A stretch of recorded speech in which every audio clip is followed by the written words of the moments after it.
قرآن مجید فرقان حمید کے اندر شاہ فرمایا کل نفس ذائقۃ الموت، ہر نفس نے موت کا ذائقہ چکھنا ہے. یعنی جو بھی دنیا میں آیا ہے اس نے دنیا کو چھوڑ کے آخرت کے اندر سمانا ہے. دنیا کے اندر رہتے ہوئے ہر نفس نے موت کا ذائقہ چکھنا ہے، چاہے وہ نیک اعمال کر کے اپنی طہارت والی زندگی گزار کے، تقوی اور پرہیزگاری والی زندگی گزار سے میٹھا ذائقہ چکھ لے، چاہے وہ نافرمانیوں کی زندگی گزار کے کڑوا ذائقہ چکھ لے. لیکن جو بھی اس دنیا میں آیا ہے اس نے اس دنیا کو چھوڑ کے جانا ہی جانا ہے.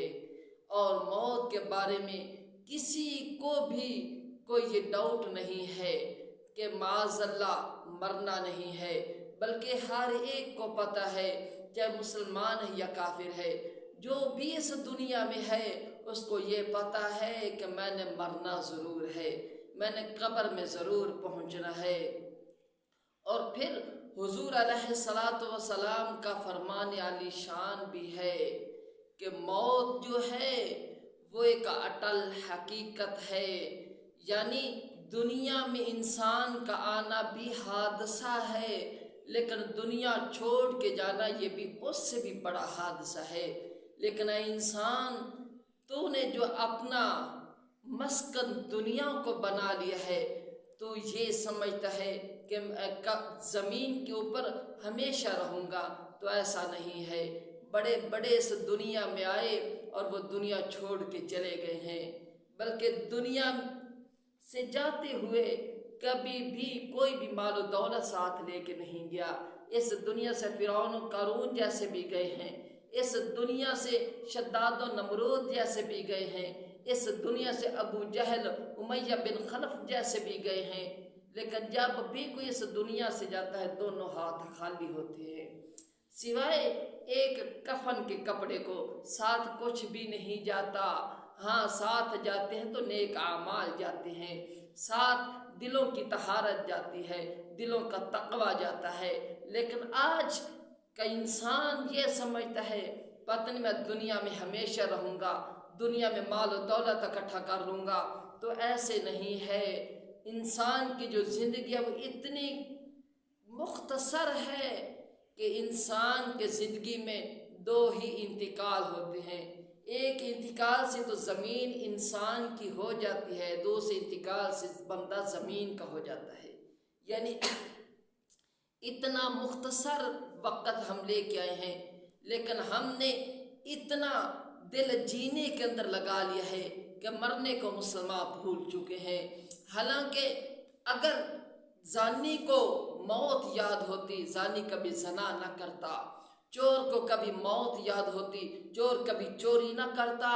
ہاں ڈاکہ زنی کرنے والے کو کبھی موت یاد ہوتی تو ڈاکو کبھی ڈاکہ نہ مارتا. فراڈ کرنے والوں کو اگر موت یاد ہوتی فراڈ کرنے والا کبھی فراڈ نہ کرتا. لیکن ہم موت کو بھول چکے ہیں، حالانکہ موت ہمارا پیچھا کر رہی ہے. اور حضور علیہ الصلاۃ والسلام کا فرمان ہے کہ جو قبر ہے وہ انسان کو ایک دن کے اندر 70 مرتبہ پکارتی ہے، اور قبر کہتی ہے اے انسان بیت الوحشہ، بیت الدود، بیت الظلمہ. اے انسان سوچ سمجھ کے آنا، میں وحشتوں کا گھر ہوں، میں ڈرونا گھر ہوں. بیت الدود، میں کیڑوں مکوڑوں کا گھر ہوں، میں کیڑوں مکوڑوں کا مسکن ہوں. بیت الظلمہ، میں ظلمت کا گھر ہوں، اندھیروں کا گھر ہوں، تاریکیوں کا گھر ہوں. اگر ادھر آنا ہے تو کچھ نہ کچھ کر کے آنا، کچھ نہ کچھ لے کے آنا. لیکن آج کا جو انسان ہے اس نے قبر کی تیاری کرنے کی بجائے دنیا میں رہنے کی تیاری کی ہوئی ہے کہ پتہ نہیں دنیا میں ہم نے ہزاروں سال رہنا ہے. نہیں ایسے نہیں ہے. ہاں جس طرح آپ کے بھی آباء و اجداد دنیا سے چلے گئے ہیں، میرے بھی آباء و اجداد چلے گئے ہیں، اسی طرح ہم نے بھی دنیا چھوڑ کے جانی ہے.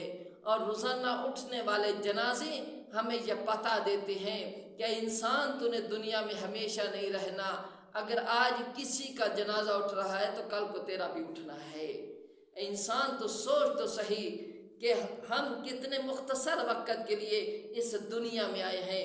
اور حضور علیہ الصلاۃ والسلام کا فرمان ہے کہ دنیا کی مثال ایسے ہی ہے کہ ایک شخص سفر کر رہا تھا، ایک شخص سفر پہ تھا، رستے کے اندر وہ ایک سایہ دار گھنے درخت کے نیچے بیٹھا، کچھ دیر بیٹھا پھر اٹھ کے چلا گیا۔ یہی دنیا کی مثال ہے کہ دنیا میں انسان مسافر کی طرح رہتا ہے۔ یہ دنیا دل لگانے کی جگہ نہیں ہے، یہ تو مسافر کی طرح ہے کہ انسان یہاں پہ کچھ دیر ٹھہرتا ہے پھر آگے قبر کی طرف بڑھ جاتا ہے، لیکن یہاں کچھ ٹھہرنے کو ہم نے اتنا زیادہ دل لگا لیا ہے۔ اور خلیفہ ہارون الرشید نے بھی بہلول دنا کو ایک چھڑی پکڑائی اور فرمایا، بہلول دنا، یہ چھڑی تو نے اس شخص کو دینی ہے جو تیری نظر میں سب سے زیادہ بے وقوف ہو، جو سب سے زیادہ تیری نظر میں بے عقل ہو، جس کو عقل نہ ہو۔ تو بہلول دانا نے وہ چھڑی پکڑی اور ہارون الرشید سے فرمایا، اے بادشاہ سلامت، اگر آپ نے کسی جگہ جانا ہو تو آپ کیا کرتے ہیں؟ وہ بادشاہ کہنے لگا، پہلے میں اس جگہ کا وزٹ کرواتا ہوں کہ کیا وہ جگہ میرے لیے رہنے کے مناسب ہے یا نہیں، اور پھر اگر میں نے وہاں پہ جانا ہو وہاں پہ انتظامات کرواتا ہوں، اور پھر انتظامات کروانے کے بعد آگے جب میں اس جگہ پہ پہنچتا ہوں تو پھر وہاں کے سارے انتظامات ہونے کے باوجود میں اپنا خرچہ اور اس طرح کی چیزیں لے کے جاتا ہوں۔ تو پھر ہارون الرشید کے اس کہنے پہ بہلول دانا نے ان کو فرمایا کہ تو یہ بھی جان لے کہ تو نے قبر کے اندر جانا ہے اور حشر میں جانا ہے، کیا تو نے اس کے لیے بھی کوئی ذات راہ لی ہے؟ تو وہ ہارون الرشید کہنے لگا، نہیں، اس کے لیے تو میرے پاس ابھی تک کوئی ذات راہ نہیں ہے، کوئی خرچہ نہیں ہے۔ تو آپ نے فرمایا، پھر میری نظر میں تو بہت بڑا بے وقوف ہے۔ اس لیے ہمیں سوچنا چاہیے کہ ہم کدھر جا رہے ہیں، اور یہ جو دنیا ہے یہ عارضی ہے، یہ فانی ہے، یہ ہمیشہ ہمیشہ کے لیے ختم ہو جانے والی ہے، اور دنیا میں کوئی بھی ہمیشہ رہنے کے لیے نہیں آیا، اور ہم نے بھی اس دنیا کے اندر ہمیشہ ہمیشہ کے لیے نہیں رہنا، بلکہ اس دنیا کو چھوڑ کے ہم نے عقبہ کے اندر پہنچنا ہے، آخرت کے اندر پہنچنا ہے، قبر میں پہنچنا ہے۔ تو ہمیں قبر کی تیاری کرنی چاہیے۔ اور قبر کیسی ہے؟ حضور سیدنا عثمان غنی رضی اللہ تعالی عنہ فرماتے ہیں کہ جو قبر ہے یہ آخرت کے منزلوں میں سے پہلی منزل ہے، کہ اگر انسان قبر میں کامیاب ہو گیا تو پھر ہمیشہ کے لیے کامیابی ہی کامیابی ہے، لیکن انسان اگر قبر کے اندر ناکام ہو گیا تو پھر آخرت کی منزلیں اور زیادہ مشکل ہو جائیں گی۔ اور حضور علیہ الصلاۃ والسلام کا فرمان ہے کہ جو قبر ہے اس کو آپ صرف مٹی کا ڈھیر نہ سمجھے کہ یہ مٹی کا ڈھیر ہے، بلکہ یہ جو قبر ہے یا یہ جہنم کے گڑھوں میں سے ایک گڑھا ہے، یہ جنت کے باغوں میں سے ایک باغ ہے، کہ یہ انسان کے اپنے اوپر منحصر ہے کہ اگر انسان نیک ہو، متقی اور پرہیزگار ہو تو پھر اس کی جو قبر ہے وہ جنت کے باغوں میں سے ایک باغ ہے، اور قبر کے اندر ہی اس کو جنتی بچھونے مل جاتے ہیں، قبر کے اندر ہی اسے جنتی میوے مل جاتے ہیں، قبر کے اندر ہی اس کو جنتی لباس پہنا دیا جاتا ہے۔ لیکن اے انسان، اگر برے اعمال کیے ہوئے اور برے اعمال کر کر کے آخرت میں پہنچا تو پھر یہ بھی ذہن میں رکھ لے کہ جو قبر ہے وہ جہنم کے گڑھوں میں سے ایک گڑھا بن جاتی ہے، کہ قبر کے اندر انسان کو جہنم میں ملنے والے عذابات شروع ہو جاتے ہیں۔ جہنم میں جتنی بھی سزائیں ہوتی ہیں ان کو انسان قبر کے اندر دیکھ لیتا ہے، بلکہ محبوب علیہ السلام کا فرمان ہے کہ قبر میں سے ہی جہنم کی طرف سے ایک سوراخ کر دیا جاتا ہے، اور جو قبر ہے اس میں آگ بھڑکا دی جاتی ہے، قبر میں آگ جلا دی جاتی ہے۔ ویسے بھی جو قبر ہے یہ بیت الدود ہے، یہ کیڑوں مکوڑوں کا گھر ہے، یہ ظلمت و اندھیروں اور تاریکیوں کا گھر ہے۔ انسان قبر میں جانا تو سب نے ہے، لیکن اصل یہ ہے کہ انسان قبر میں جانے سے پہلے وہاں کی تیاری کر لے۔